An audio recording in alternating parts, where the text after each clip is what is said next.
Yes, great. Okay. Thank you very much for coming tonight. It's really delightful to see some new faces along. What I'd like to do tonight really is just do a little bit of an overview of what health informatics is, or my understanding of what health informatics is, and then briefly raise a few issues. And I would really like then to have an interactive kind of session where people will not be afraid to express views, even quite controversial ones, because I think my experience of health informatics has been often people are very passionate about the subject, actually, surprisingly so, but they work in isolation. And one of the aims of tonight is to try and bring people together, get people to know each other, get people talking, exchange emails. Okay, I'll start. If anybody wants to ask any questions or interrupt, please just do so. Don't feel you have to put your hand up, just shout out, you know. I like to interact. So, I mean, why did I decide to talk about this subject? Well, I think one of the reasons is that it's obviously one of the fastest developing areas in information and communications technology today. And there are predictions really that this will become the central area of IT, which is perhaps slightly surprising really, given the reputation that sometimes health informatics has. And I will show you some of the media's views of health informatics a bit later, and you'll see that it's quite a polarized arena. I think also as a clinician, I'm a doctor working in mental health, I'm aware personally of the enormous potential for health improvement that successfully applying health informatics techniques has. And I think that the commercial sector are really waking up to this, and you're starting to see really very big information technology companies taking this on board and investing substantial amounts of money in this area, both in Britain and America and Europe, and indeed throughout Asia as well. I also think that it's an area that has really enormous career potential for a whole variety of different people. And sometimes the lack of a very well-defined career structure can put people off. But I think also that's a terrific plus in this subject, because it allows you to develop a whole load of subspecialisms which are really quite unique to this subject. And also, I think it's only fair to say this is a core BCS activity, and BCS are very much supportive of health informatics. Okay, so I'm going to do a little 30-minute talk. The bribe for listening to the talk is there's more wine and there's plenty to eat. Then I'd like to have a bit of an interactive session, and I've already kind of earwigged a little bit on some conversations, and I'm aware that one or two controversial subjects have already come up, and it would be very nice if people would air those views a little bit more widely so we can get the discussion going. And then afterwards, let's network and, you know, exchange emails and so on and see how you go.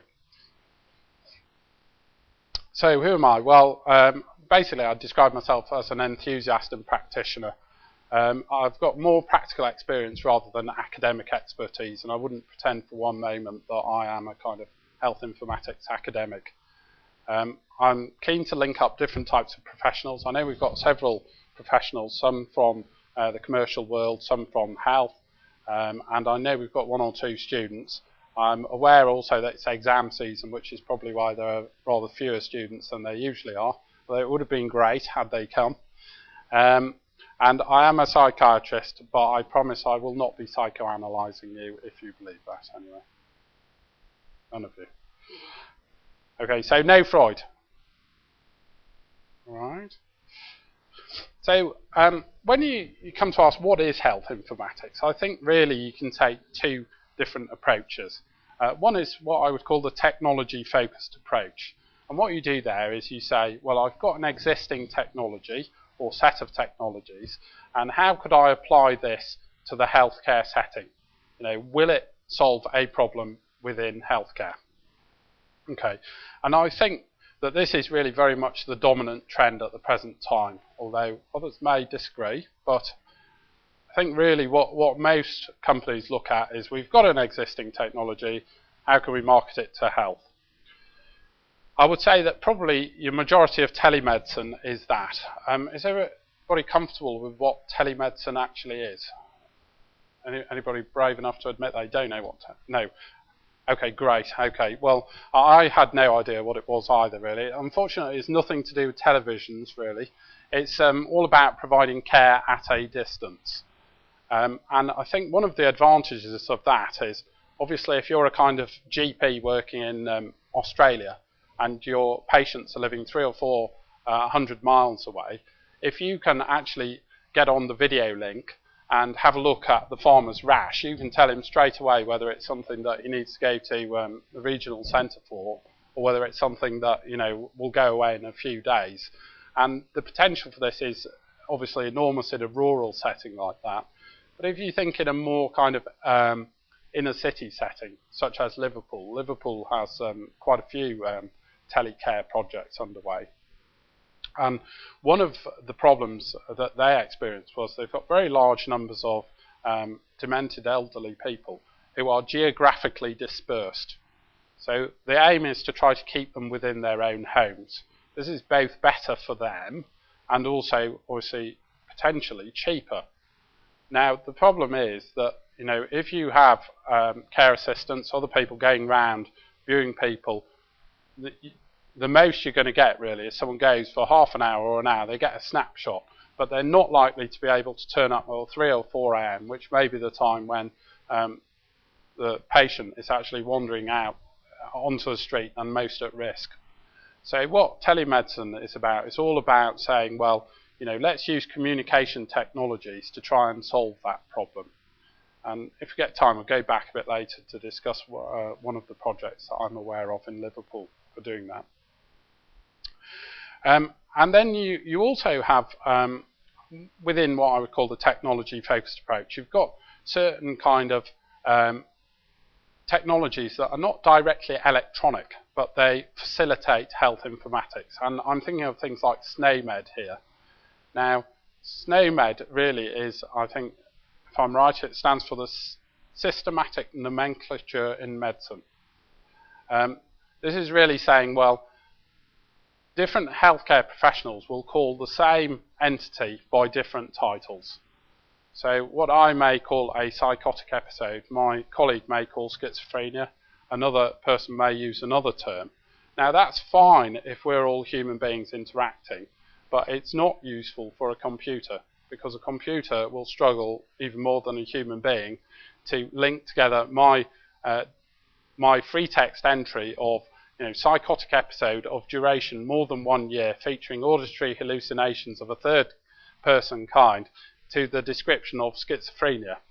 And what SNOMED is all about is saying we will use a systematic method of referring to particular clinical treatments, particular clinical syndromes, and that will allow our technology to accurately join together different records and different references to the same entity. Is that clear, or am I talking nonsense? Yeah, that's okay. Great. You're a very polite audience, but I was rather hoping for a bit of heckling, because it's a bit more fun actually when people heckle. No, nobody's going to heckle tonight. All right. I suppose the other way of looking at it is to say, well, let's take a health-centric approach, and we say we have a particular problem in health, and how can any technology solve this problem? Now, obviously, that has a huge appeal if you're a healthcare clinician, because it's great to just turn the problem over to people working within technology and say, I want you to produce X or Y. But of course, that also runs the risk that you may not even really know until you start panning out and laying out a blueprint what it actually is that you're asking the technology person to produce for you. And I think that an example of that really is that the well-known problem of, how do you interpret free text entry in medical records? Now, I know I've got at least one person working in primary care here, and I'm guessing that you have had the headaches that virtually everybody else. Yes?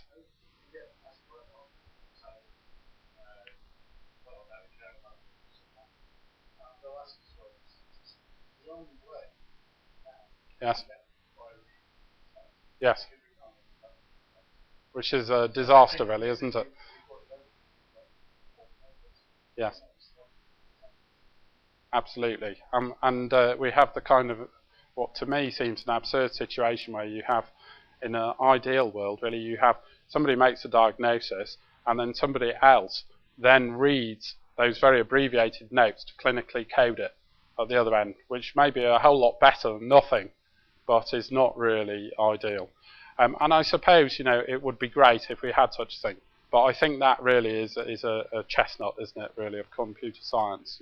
How do you get natural language processing? So I'll put that on my wish list, but don't expect it anytime this millennium, maybe. Eh, yes, you're doing the SNOMED coding, yeah. In what? Yes. Yes, and how? Yeah. When you say a fair degree of success, Andy, what sort of how good is it? Would you say? Yes. Right. Yeah.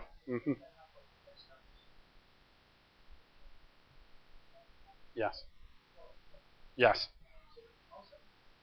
So you think they're coming along? Yes. Yeah. That's interesting. Okay. And is that other people's experience? Have other people found that? No. I mean, one of the things that I found when I did GP record summarising was that free text entries really would generate the most bizarre read codes. Read codes is another terminology, of course, and I was absolutely amazed really at how it could throw out the most kind of idiot savant kind of answer to what you're trying to code, really. And I'm guessing you may have the same problem, although I would be very interested to know if it's developed much beyond where I was at a few years ago. I suppose that health-centric approach, this is not a talk sponsored by Microsoft, I would just like to say. I've just picked out Microsoft simply because I have personal experience of that, and I know they're working with Connecting for Health, trying to sort of start really with saying, what would you like an application to do, right from the nuts and bolts level. But I do know other firms are perhaps beginning to do the same thing, really. That's merely one that I'm aware of. So I think there are several domains within health informatics, and people may want to suggest other ones, really. But these, I think, are the kind of key domains, really. Telemedicine we've discussed a little bit. Electronic health records is really what we're discussing here. How do you convert a paper record into a system that really does everything that you would want a record system to do? So instead of just being a PDF of your existing paper record, this is an all singing, all dancing thing that will tell you, when I try and prescribe aspirin, this person is allergic. That's the simplest level. But also when I try and prescribe an antipsychotic, it says, did you know 10 years ago that he had this for a year and it resulted in him being hospitalised 4 times? This is the kind of the dream, really. Electronic prescribing, similar kind of thing, really, there. I think we're discussing there both low-level systems, really, which essentially just print out a prescription, and higher-level things whereby the prescription is actually transferred to the pharmacy or to other related databases. Decision support, obviously, primarily that's an AI field, really, I guess. Although with a huge amount of human interaction at the moment, building the knowledge database, and there are several firms locally doing similar things.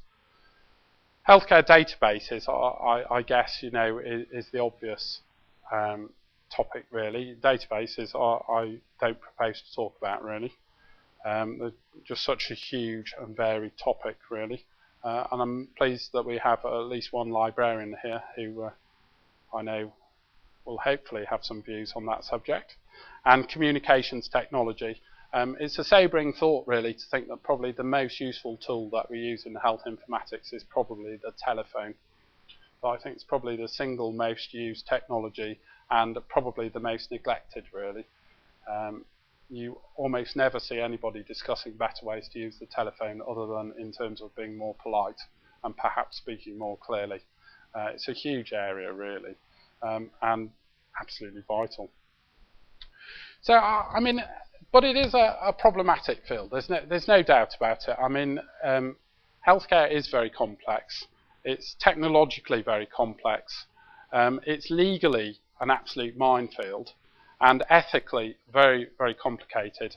And I will shortly show you some of the media's views on health informatics, which I think really draw their venom, if you like, from the realization that if you spend £12 billion on a computer, what shall we call it, national plan for IT, if you spend 12 billion on there, you will always have people who will turn around and say to you, that's 12 billion that could have been spent on more healthcare staff. And whether or not that is a reasonable response very much depends on your point of view and your awareness of the benefits that health informatics will bring. Healthcare professionals, I think, by which I suppose really, to be more accurate, I should say clinicians really, people directly involved with clinical care have often rejected solutions and they perceive it as bureaucratic and unnecessary. They don't like IT, and I'm sure that I've got plenty of audience members here who have lots of experience of that. And I think really that a lack of liaison in the past has led to some pretty costly mistakes, and those have been extremely well publicised by the popular media. Now, can everyone read those? I'm afraid that now we've changed the colour scheme for the benefit of the video, it's now extremely difficult to read those. Let me read out a couple of them. Okay. So, ailing project at heart of NHS. Loss of IT chief is only the latest setback in an ambitious scheme to computerise records. You see the kind of rhetoric that they use, really. You know, it's only the latest setback in a series of kind of catastrophes. And it's all about computerising records. No mention here of why on earth you would want to computerise records, how this might actually help healthcare. Poor morale undermining NHS IT project, study says. Well, yet another setback for Blair's vision of a high-tech NHS, you know, as though this was something that Tony Blair was the only person who could possibly see any benefit from this enormous project. And the MPs condemn the £12 billion upgrade of NHS computer network, money being embezzled almost, you feel, before your very eyes, money that should have been spent on more nurses and instead has been spent on computer systems. However, you know, it's also a dynamic field. It's problematic but dynamic. It is a major activity in computing worldwide. If you do a simple Google search, you will discover an astonishingly large number of major associations for health informatics throughout the world. It is well supported and recognised by the BCS. There are bursaries available. Sadly, we don't really have any students here, I guess, tonight, just one or two maybe, research. But this was how I got into health informatics, was through a BCS bursary to go to a healthcare computing conference. This year they're being sponsored by iSoft, and there is the Health Informatics Forum of BCS. We have many specialised companies and they are doing well. This is just a selection of ones that I have personal experience of. There's no endorsement implied there. And the sub-specialisation is common amongst companies and professionals, which I think is very interesting for anybody within IT who wishes to go into this field. Now, compared to The Guardian, I've deliberately picked the absolute opposite end of the scale, really, in terms of positive outlook. I don't know, does anybody else ever look at this eHealth News portal? No, okay, that's very interesting, really. I find it quite fascinating, really. This is, as far as I can see, the effort of one single individual who seems to be absolutely evangelical upon the subject of healthcare informatics, you know, and determined to put it on the map there. And these were just a selection I picked at random from the first page that I Googled, really. I love the article about the garments that can measure a wearer's body temperature or trace their heart activity are just entering the market, but the European project Biotech weaves new functions into smart textiles. Wonderful, lovely image there, really. And I guess just shows the kind of degree of imagination that's being shown by people within health informatics, really. The idea that these smart textiles will somehow improve our health in the future. Now, information is the central bit of HI, health informatics, and the real crux of the whole problem is that good decisions, you need timely, accurate, in-depth access to knowledge. This is really the problem that I think most clinicians face. In the past, you could simply get away with saying, well, my learned opinion is, but now people expect you to know the answers. To give you an example, one of my relatives was sadly hospitalised recently, and they suggested that she start on an injection which is used to prevent clotting,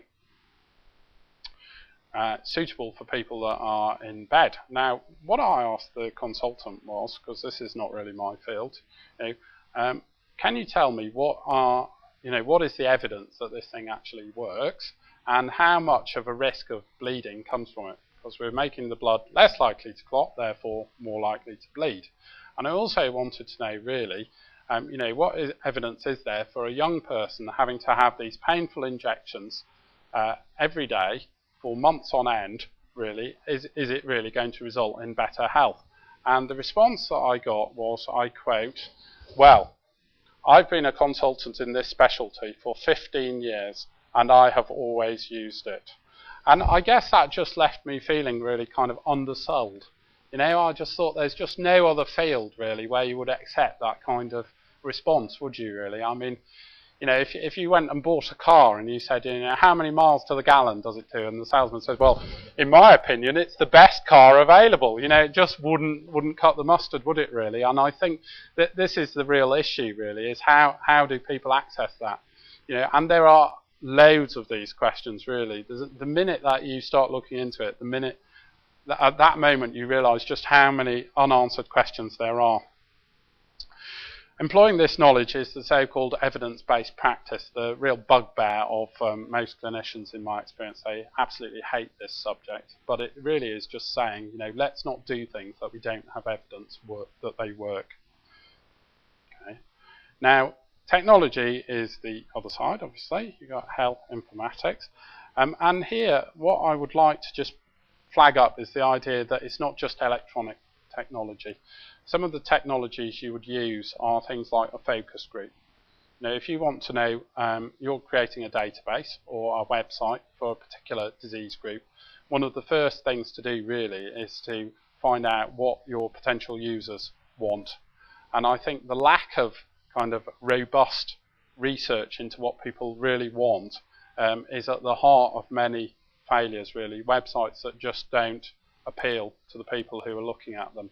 So health informatics is about that as well really, as well as the electronic technology which obviously underpins everything else. Technophobes can become your greatest supporters. I was definitely a technophobe. I didn't know where the on switch was on a PC. In fact, I wasn't really sure what a PC was. And it was only really when I started thinking, well, this can really solve problems, and instead of spending 2 days in the library hand leafing through journals, I can actually find the answer I want in 10 minutes. That's what convinced me to use it. And remember that it's communication technology and information technology. We're nearly at the end. So, in summary, I would say, health informatics is big and it's getting bigger. There are lots of opportunities both for individuals and companies, and one of the things I'd like to do tonight is try and get some ideas out. There are also plenty of hazards. It's not straightforward. The potential to do harm is very significant in all healthcare, and we need to be very aware of that. The potential to tie yourself up in a legal knot is also huge. But really, I think it's the creative discussion and the networking is the key to developing new ideas and methods. It's only when you have this fruitful discourse between health people and technology people that you're really going to get the best of both worlds. You're going to get this kind of rich synthesis of ideas. And so tonight really is supposed to be one such opportunity to network. Thank you very much indeed. That's been just a very brief overview. Those are my contact details. Those are 3 websites that I think are interesting. The second one is for if you want to know about the bursaries. and the others I guess you're familiar with. And now I would really like to throw the discussion open to you.